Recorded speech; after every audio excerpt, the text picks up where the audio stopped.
क्या आपने कभी गहराई से जानने की कोशिश की है कि आपकी सोच, आपका व्यवहार और आपकी नियति का नियंत्रक कौन है?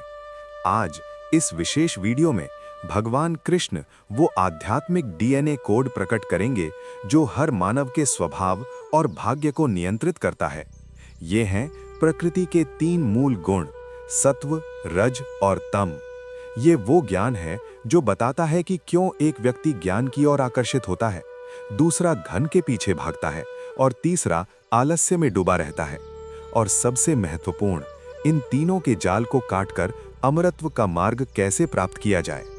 अंत में मैं वो त्रिगुणातीत सूत्र बताऊंगा जो आपको इन प्रकृति के बंधनों से सदा के लिए मुक्त कर सकता है।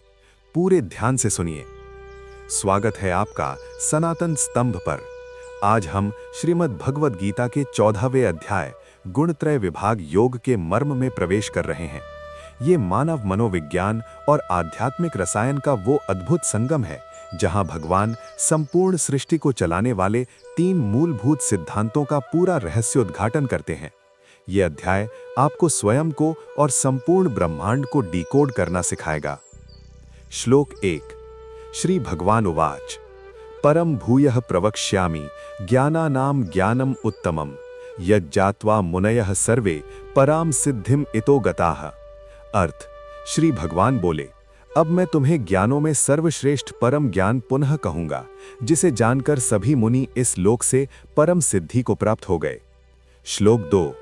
इदं ज्ञानम उपाश्रित्य मम साधर्म्यम आगताः सर्गे अपि नोपजायन्ते प्रलये न व्यथन्ति च। अर्थ, इस ज्ञान का आश्रय लेकर मेरे सादृश्य हो गए हैं। वे सृष्टि में भी उत्पन्न नहीं होते और प्रलय में भी व्यथित नहीं होते। श्लोक 3। मम योनिर महद ब्रह्म तस्मिन् गर्भम ददामि अहम संभवः सर्वभूतानां ततो भवति भारत। अर्थ, हे भारत, महान ब्रह्म यानी प्रकृति मेरी योनि है, उसी में मैं गर्भ यानी सृष्टि का बीज स्थापित करता हूं जिससे समस्त भूतों की उत्पत्ति होती है। श्लोक 4। सर्व योनिषु कौन्तेय मूर्तयः संभवन्ति याः तासां ब्रह्म महद योनिः अहम बीज प्रदः पिता। अर्थ, हे कौन्तेय, सभी योनियों में जो मूर्तियां उत्पन्न होती हैं उन सब की महान ब्रह्म रूपी योनि है और मैं बीज देने वाला पिता हूं। श्लोक 5। सत्वं रजस्तमः इति गुणाः प्रकृति संभवाः निबद्धन्ति महाबाहो देहे देहिनम अव्ययम्। अर्थ, हे महाबाहो, सत्व, रज और तम ये 3 गुण प्रकृति से उत्पन्न हैं। ये इस देह में अविनाशी देही अर्थात आत्मा को बांधते हैं। तीनों गुणों का विस्तृत स्वरूप। श्लोक 6। तत्र सत्वं निर्मलत्वात् प्रकाशकम अनामयम सुख संगेन बध्नाति ज्ञान संगेन च अनघः। अर्थ, हे अनघ, उनमें सत्वगुण निर्मल होने के कारण प्रकाशमय और निर्दोष है। वो सुख के और ज्ञान के आसक्ति से बांधता है। श्लोक 7। रजो रागात्मकम विद्धि तृष्णा संग समुद्भवम तन्निबद्धन्ति कौन्तेय कर्म संगेन देहिनम। अर्थ, हे कौन्तेय, रजोगुण को रागात्मक जानो जो तृष्णा और आसक्ति से उत्पन्न होता है। वो कर्मों में आसक्ति से देही को बांधता है। श्लोक 8। तमस्त्वज्ञानजम विद्धि मोहनम सर्वदेहिनां प्रमाद आलस्य निद्राभिः तन्निबद्धन्ति भारत। अर्थ, हे भारत, तमोगुण को अज्ञान से उत्पन्न जानो जो सब देहधारियों को मोहित करता है। वो प्रमाद, आलस्य और निद्रा से बांधता है। तीनों गुणों की पहचान और प्रभाव। श्लोक 9। सत्वं सुखे संजयति रजो कर्मणि भारत ज्ञानमावृत्य तु तमः प्रमादे संजयत्युत। अर्थ, हे भारत, सत्व सुख में लगाता है, रज कर्म में लगाता है और तम ज्ञान को ढककर प्रमाद में लगाता है। श्लोक 10। रजस्तमश्चाभिभूय सत्वं भवति भारत रजः सत्वं तमश्चैव तमः सत्वं रजस्तथा। अर्थ, हे भारत, रज और तम को दबाकर सत्व बढ़ता है, रज सत्व और तम को दबाता है और तम सत्व और रज को दबाता है। श्लोक 11। सर्वद्वारेषु देहेस्मिन् प्रकाशोपजायते ज्ञानम यदा तदा विद्याद् विवृद्धम सत्वमित्युत। अर्थ, जब इस देह के सब द्वारों में प्रकाश अर्थात स्पष्टता उत्पन्न होता है, तब जानना चाहिए कि सत्व गुण बढ़ा हुआ है। श्लोक 12। लोभः प्रवृत्तिरारंभः कर्मणामशमः स्पृहा रजस्येतानि जायन्ते विवृद्धे भरतर्षभ। अर्थ, हे भरतर्षभ, लोभ, कर्मों की अधिक प्रवृत्ति, आरंभ करना, अशांति और इच्छा, ये सब रजोगुण के बढ़ने पर उत्पन्न होते हैं। श्लोक 13। अप्रकाशो प्रवृत्तिश्च प्रमादो मोह एव च तमस्येतानि जायन्ते विवृद्धे कुरुनंदन। अर्थ, हे कुरुनंदन, अप्रकाश, अप्रवृत्ति, प्रमाद और मोह, ये सब तमोगुण के बढ़ने पर उत्पन्न होते हैं। गुणों के अनुसार मृत्यु के बाद की गति। श्लोक 14। यदा सत्वे प्रवृद्धेतु प्रलयम याति देहभृत तदोत्तम विदाम लोकान अमलान प्रतिपद्यते। अर्थ, जब सत्व बढ़ा हुआ हो और देहधारी की मृत्यु होती है तो वो श्रेष्ठ ज्ञानियों के निर्मल लोकों को प्राप्त होता है। श्लोक 15। रजसे प्रलयम गत्वा कर्म संगिषु जायते तथा प्रलीनस्तमसि मूढ़ योनिषु जायते।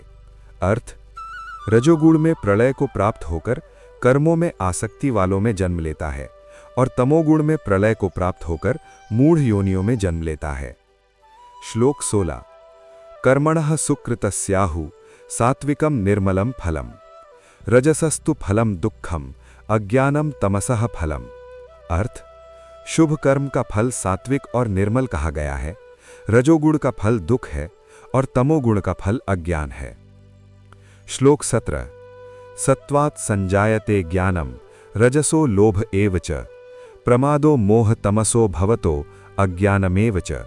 अर्थ, सत्व से ज्ञान उत्पन्न होता है, रज से लोभ और तम से प्रमाद, मोह तथा अज्ञान उत्पन्न होता है। श्लोक 18। ऊर्ध्वं गच्छन्ति सत्वस्थाः मध्ये तिष्ठन्ति राजसाः जघन्य गुणवृत्तिस्थाः अधो गच्छन्ति तामसाः। अर्थ, सत्व में स्थित लोग ऊपर अर्थात उच्च लोकों को जाते हैं, राजस लोग मध्य अर्थात मनुष्य लोक में रहते हैं और तामस गुण वाले नीचे अर्थात निम्न योनियों को जाते हैं। गुणातीत पुरुष के लक्षण। श्लोक 19। नान्यम गुणेभ्यः कर्तारम यदा द्रष्टानुपश्यति गुणेभ्यश्च परम वेत्ति मद्भावम सो अधिगच्छति। अर्थ, जब दृष्टा अर्थात आत्मा गुणों से भिन्न कोई कर्ता नहीं देखता और गुणों से परे अर्थात मुझे जान लेता है तो वो मेरे भाव को प्राप्त हो जाता है। श्लोक 20। गुणानेतानतीत्यत्रीन् देही देह समुद्भवान् जन्म मृत्यु जरा दुःखैः विमुक्तो अमृतम अश्नुते। अर्थ, देही इन देह से उत्पन्न तीनों गुणों को पार करके जन्म मृत्यु जरा दुख से मुक्त होकर अमृत को प्राप्त करता है। गुणातीत होने का विस्तृत वर्णन। श्लोक 21। अर्जुन उवाच कैर्लिंगै स्त्रीन् गुणानेतानतीतो भवति प्रभो किमाचारः कथम चैतान् स्त्रीन् गुणानतिवर्तते।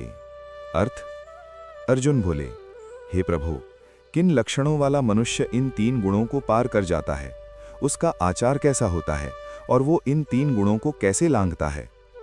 श्लोक 22। श्री भगवान उवाच प्रकाशम च प्रवृत्तिम च मोहमेव च पांडवः न द्वेष्टि संप्रवृत्तानि न निवृत्तानि कांक्षति। अर्थ, श्री भगवान बोले, हे पांडव, जो प्रकाश, सत्व, प्रवृत्ति, रज और मोह को प्रवृत्त होते हुए भी नहीं द्वेषता और निवृत्त होते हुए भी उनकी कामना नहीं करता। श्लोक 23। उदासीन वदासीनो गुणैर्यो न विचाल्यते गुणा वर्तन्ते इत्येव यो अवतिष्ठति नेंगते।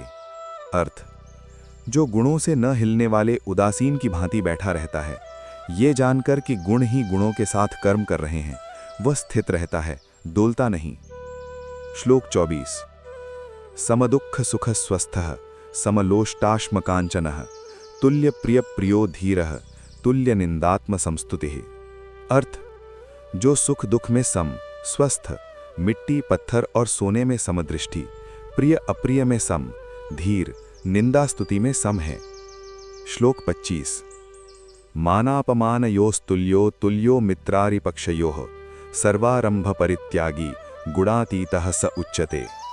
अर्थ, जो मान अपमान में सम, मित्र शत्रु में सम है और जिसने सभी आरंभों इच्छाओं का त्याग कर दिया है, वो गुणातीत कहलाता है। अब गुणातीत होने का साधन और फल। श्लोक 26। माम च यो अव्यभिचारेण भक्ति योगेन सेवते स गुणान समतीत्यैतान ब्रह्म भूयाय कल्पते। अर्थ, जो अव्यभिचारी भक्ति योग से मेरी सेवा करता है, वो इन गुणों को पार करके ब्रह्म भाव को प्राप्त करने योग्य हो जाता है। श्लोक 27। ब्रह्मणो हि प्रतिष्ठाहम अमृतस्य व्ययस्य च शाश्वतस्य च धर्मस्य सुखस्य एकांतिकस्य च। अर्थ, क्योंकि मैं ही अमृत, अव्यय, शाश्वत धर्म और एकांतिक सुख के आधार ब्रह्म का आश्रय हूं। और अब वो त्रिगुणातीत सूत्र जिसका मैंने वादा किया था। प्रकृति के ये 3 गुण आपके मन बुद्धि के 3 स्विच हैं। सत्व ज्ञान का, रज कर्म का और तम निद्रा का स्विच ऑन करता है। मुक्त पुरुष वो है जो इन तीनों स्विचों से ऊपर उठकर स्विच बोर्ड को चलाने वाले स्विच ऑपरेटर को पहचान लेता है, और वो ऑपरेटर है भगवान की अव्यभिचारी भक्ति। यही है 14वें अध्याय का पूर्ण सार। ये त्रिगुणत्रयी योग है। प्रकृति के 3 धुरियों पर घूमते इस संसार के यांत्रिकी को समझने और उस यंत्र से बाहर निकलने का परम विज्ञान। भगवान स्पष्ट करते हैं कि हर व्यक्ति के विचार, आचरण और गति इन 3 गुणों के अधीन है। मृत्यु के समय जो गुण प्रबल होगा, उसी के अनुसार अगला जन्म मिलेगा। परंतु जो भक्ति के माध्यम से सीधे भगवान से जुड़ जाता है, वो इन तीनों की सीमाओं को लांघकर ब्रह्म भाव को प्राप्त होकर अमर हो जाता है। अगर प्रकृति के इस गहन मनोविज्ञान ने आपको आत्मविश्लेषण के लिए प्रेरित किया है, तो इस वीडियो को उन सब के साथ शेयर करें जो अपने स्वभाव और नियति के रहस्य को समझना चाहते हैं। और सनातन स्तंभ से जुड़े रहिए, ऐसे ही सनातन के वैज्ञानिक रहस्यों को उजागर करने के लिए। सब्सक्राइब करें और घंटी दबाना ना भूलें। जय श्री कृष्ण।